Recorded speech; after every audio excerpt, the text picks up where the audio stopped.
For ಕಾಬಾ, M for ಮಸೀದಿ, N for ನಮಾಜ್. ಹಿಂದಿ ವರ್ಣಮಾಲೆಯಲ್ಲಿ ಮಕ್ಕಳಿಗೆ ಇಸ್ಲಾಂ ಪದಗಳ ಬೋಧನೆ. ಮಧ್ಯಪ್ರದೇಶದಲ್ಲಿ ವಿವಾದದ ಬೆನ್ನಲ್ಲೇ ಪ್ರಾಂಶುಪಾಲರ ವಿರುದ್ಧ ತನಿಖೆಗೆ ಆದೇಶ.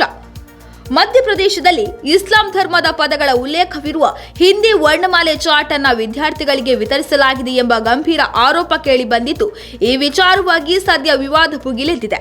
ಅಲ್ಲದೆ ಶಿಕ್ಷಣ ಇಲಾಖೆ ತನಿಖೆಯನ್ನು ಆರಂಭಿಸಿದೆ.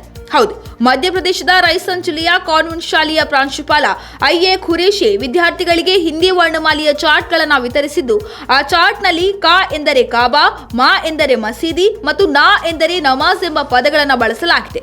ಈ ಘಟನೆ ಬಯಲಿಗೆ ಬರುತ್ತಿದ್ದಂತೆ ಅಖಿಲ ಭಾರತೀಯ ವಿದ್ಯಾರ್ಥಿ ಪರಿಷತ್ನ ಕಾರ್ಯಕರ್ತರು ಪ್ರತಿಭಟನೆ ನಡೆಸಿ ಖುರೇಶಿ ವಿರುದ್ಧ ಆಕ್ರೋಶ ವ್ಯಕ್ತಪಡಿಸಿದ್ದಾರೆ.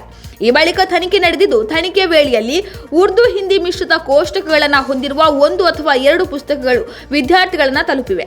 ವರ್ಣಮಾಲೆಯ ಚಾರ್ಟ್ಗಳನ್ನು ಭೋಪಾಲ್ನಿಂದ ಆರ್ಡರ್ ಮಾಡಲಾಗಿತ್ತು. ಮಾರಾಟಗಾರರ ತಪ್ಪಿನಿಂದಾಗಿ ಮದರಾಸಗಳಲ್ಲಿ ಸಾಮಾನ್ಯವಾಗಿ ಬಳಸುವ 3 ಅಥವಾ 4 ವಸ್ತುಗಳನ್ನು ಸೇರಿಸಲಾಗಿದೆ ಎಂದು ಶಾಲೆಯ ಪ್ರಾಂಶುಪಾಲರು ಉಡಾಫಿಯ ಉತ್ತರವನ್ನ ನೀಡಿದ್ದಾರೆ.